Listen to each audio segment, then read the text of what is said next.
Kami ang boses ng masa, hindi natatakot. Katotohanan lang, di kami na... Magandang umaga, magandang tanghali, magandang gabi po sa inyong lahat. Nagbabalik po ang inyong lingkod, Deodorano TV 2.0. So komentaryohan lang po natin itong pagkamatay ni Yusek Cabral, mga kababayan. Kasi nakakalungkot pong isipin. Alam naman po natin na siya talaga ang susi ng lahat ng ito. Kasi siya po yung nag-uutos kung paano mag-insert doon sa budget ng DPWH, mga kababayan. Pakinggan na po natin itong report ng GMA7, mga kababayan.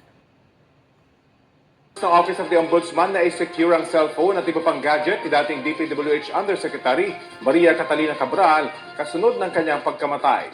Sabi ng Ombudsman, ita-turn over sana ang mga gamit sa mga investigador. Ayon sa Benguet Police, nasa pamilya ni Cabral ngayon ang kanyang mga gamit. Nagpaabot naman ang pakikiramay ang DPWH sa pamilya ni Cabral. Nakikiisa raw sa pakikidalamhati ang kagawaran kung saan nagtrabaho si Cabral ng mahigit 40 taon. Isang engineer si Cabral. Yan po yung report, mga kababayan. Kasi nga po, nahulog daw di umano ito sa bangin sa Benguet, mga kababayan.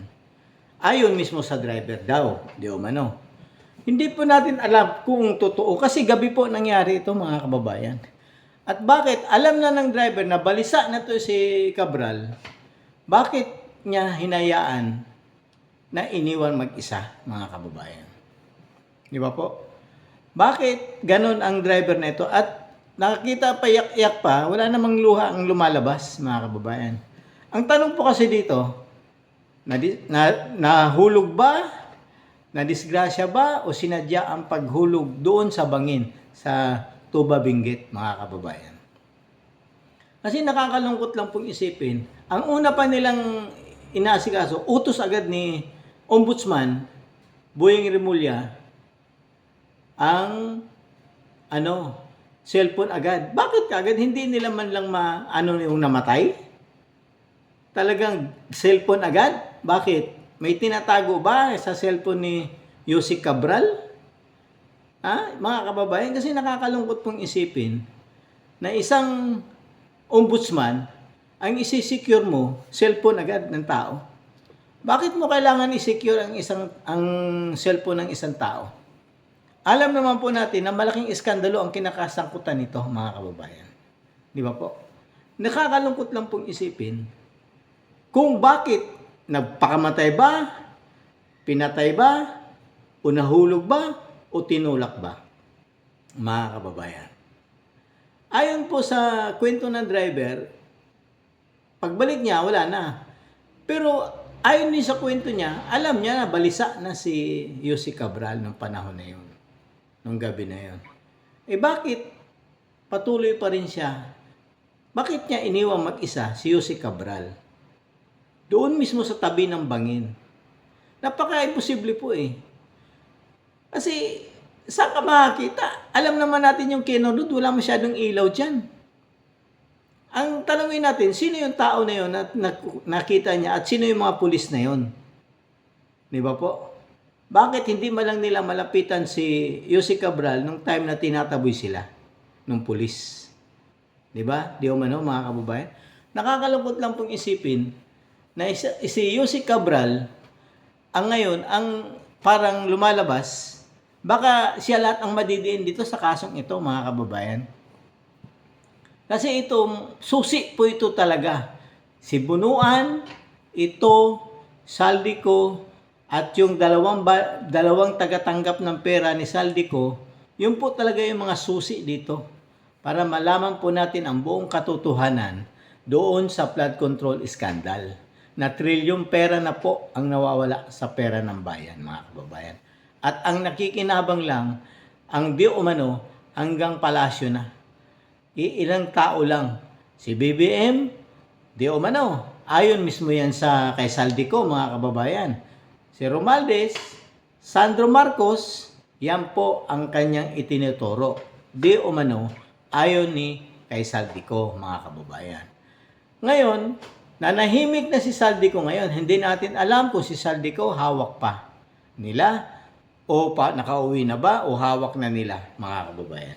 Yan po ang nakakalungkot ditong isipin. Bakit po ngayon pinipilit nila na si Saldico pauwiin at ngayon bakit si Bunuan ayaw nilang pauwiin, mga kababayan? Tumakas na rin si Bunuan. Si Secretary Bunuan tumakas at si Yusek Cabral nagpakamatay di umano. Sabi nila. Pero bakit kailangan pang pumunta ni Yusek Cabral sa Benguet para lang magpakamatay? Yung pong malaking tanong. Kasi bakit sila huminto doon sa gilid ng bangin? Pwede naman silang dumiritso ay doon mismo sa hotel na sinasabi nito kasi gusto daw di umano magpahinga ito sa Baguio. Tapos ihinto mo sa gitna sa pagitan ng bangin? At alam naman po natin na bawal po yatang umakyat ang isang sasakyan papuntang Cannon Road. Kasi ang daan po talaga yata niya sa Marcos Highway. Ang pinapayagan lang po yatang papuntang Cannon Road yung mga malilit na sasakyan. Pero yung mga malalaki, pero hindi po natin alam kung kasama ba yung sasakyan ni Yusek Cabral na dumaan doon sa Cannon Road. Kasi napakakitid po niyang Cannon Road na yan. Pag truck po ang dumaan doon, hihinto na po ang isa dyan. Ay pataas po yun eh. Hindi ka pwedeng huminto na pataas. Kasi mayroon pong sa Baguio na pag uphill, priority kaysa pababa, downhill. Di ba po, mga kababayan? Mayroon pong ordinansa dyan. Kailangan pong huminto yung pababa, pagbigyan yung pataas. Kasi nga po, ang hirap pong dumaan dyan. Ngayon, bakit sila huminto? Eh, bawal yun. Di ba po? May ordinansa po yan. Bakit sila huminto at nagpahinga doon ng 2 oras di umano? 2 oras ba o 2 oras niyang iniwan si Yusek Cabral doon sa kadilim-dilim doon sa tabi ng bangin ng Tubi, Benguet, mga kababayan? Mandilim po yun. At alam naman niya na balisa na itong taong ito. O baka naman may foul play na nangyari dito, mga kababayan. Yun lang po ang para sa akin, mga. Kasi po, mahirap po talagang isipin, wala naman po itong sakit si Yusek Cabral. Matino po itong tao. Hindi naman siguro ito na malaking, na may saltik sa ulo. Wala po itong saltik sa ulo, mga kababayan. Matino po ang utak nito. Yung tinatanong nga ito ni Marcoleta doon sa Senate hearing, tama na, mga sagot niya, okay naman po. Pero ngayon, nakakapagtaka lang kung kailan na siya nag-resign, di umano sa undersecretary ng DPWH, ngayon, saka siya nakaisip magpakamatay. Dahil lubog na ba ang utak niya doon sa problema ng flood control ng 2020? O sino ba talaga? Sana man lang, mayroon man lang itong iniwan na sulat o affidavit bago man lang niya naisip yun. Kung talaga nagpakamatay ito. Para malinis po ang kanyang pangalan at malalaman po natin kung sino talaga ang mastermind nito, mga kababayan. Kasi napakahirap po eh. Undersecretary ka. Under ka ng presidente. Wala kang magagawa pag inutusan ka ng presidente. Siguro ang kausap, si Bunuan, walang magagawa yung undersecretary pag inutusan ka ng secretary ng DPWH, mga kababayan. Kaya hindi po ito magagawa ni Yusek Cabral kung ilalabas nito si Yusek Cabral ang may gawa ng lahat ng ito, mga kababayan. Napakalabo po ito. Kasi undersecretary ito, mas marami pang mataas sa kanya. Secretary ng DPWH at saka presidente. Ngayon, ang lumalabas pa ngayon sa mga bayarang vlogger ng mga Marcos, kinukunik nila ngayon kay Pulong Duterte, mga kababayan. Lahat po ng post nila, puro ganun. Mahirap ipagtanggol si Pulong Duterte. Kinukunik na naman nila sa mga Duterte, mga kababayan. Wala talagang ibang iniisip to. Wala talagang respeto ito sa namatay na si Yusek Cabral. Ang inano talaga, ang koneksyon talaga ni Duterte at ni Yusek Cabral, mga kababayan. Kung si Pulong Duterte ang koneksyon nito, matagal na nagsalita ito. Di ba po? Kasi katulad ng lumalabas ngayon ng mga troll, ang pinapalabas nila, yung flood control na binigyan noon ng panahon pa ng presidente si PRRD. Yun ang pinapakalat nila ngayon sa social media, mga kababayan. Yan ang nakakalungkot. Nagagamit po talaga itong mga lintik na mga bayarang media ito. Kinukunik po nila sa mga Duterte. Duterte na naman? Hindi ba kayo nag-ano dyan? Mag-isip-isip naman kayo. Wala na ba kayo talagang ibang mapuntahan na mga tao kundi mga Duterte? Ha, mga kababayan? At babalikan nyo pa yung 2016 hanggang 2021? Yan mga nakakalungkot mga. Kasi kipilit po nilang ibinabaling doon sa mga Duterte, mga kababayan. Yan ang nakakalungkot lang isipin. Bakit? Kasi nga po, wala na ho talaga silang ibang maisip. Ang hindi po natin alam, dapat imbestigahang mabuti ito kung bakit nagpakamatay ba, pinatay ba, o hinulog ba sadya doon sa bangin, mga kababayan. Malamang po may foul play ito, hindi naman ho siguro mag-iisip to, aakyat ng Baguio para lang tumalon, mga kababayan.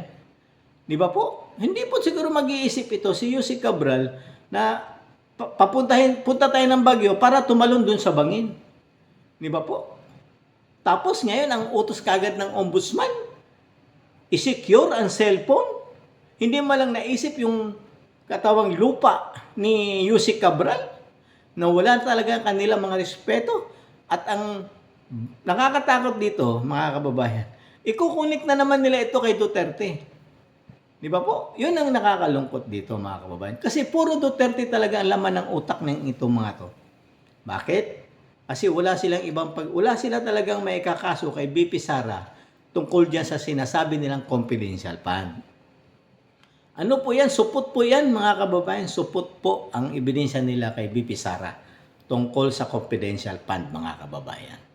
Yan ang akala nila, siguro nakakalusot sila doon, mga kababayan.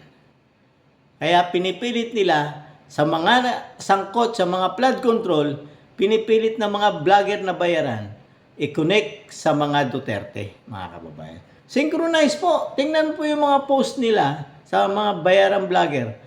Puro Yusek Cabral connect kay Pulong Duterte. Yan po ang nakakalungkot isipin, mga kababayan. Bakit? Bakit si Pulong ang kanilang tinatarget ngayon? Bakit si Pulong ay kapatid ni BP Sara? Alam nila na hindi nila kaya i-connect si Yusek Cabral kay BP Sara, mga kababayan. Yon ang katotohanan dyan. Kaya sana lumabas ang buong katotohanan dito sa nangyari kay Yusek Cabral, kung pinatay ba, nagpakamatay ba, o ano ba, baka may foul play na nangyari dito, mga kababayan. Diba po? Kailangan bantayan natin ito, mga kababayan, kasi itong mga taong ito na nakapaligid dyan, walang ibang ginagawa ito kung hindi i-connect kay Pangulong Duterte, mga kababayan. O hanggang dito na lang po muna ako, mga kababayan.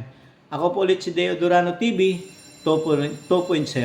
Palambing naman po ng like, share, and subscribe to my YouTube channel, Deo Durano TV 2.0. God save the Philippines. Kami ang boses ng masa, hindi natatakot. Katotohanan lang, di kami nalulunod. Walang bahid ng sismis, lahat ay totoo. Kahit sino ka pa, pag mali ka babanatan ka. Walang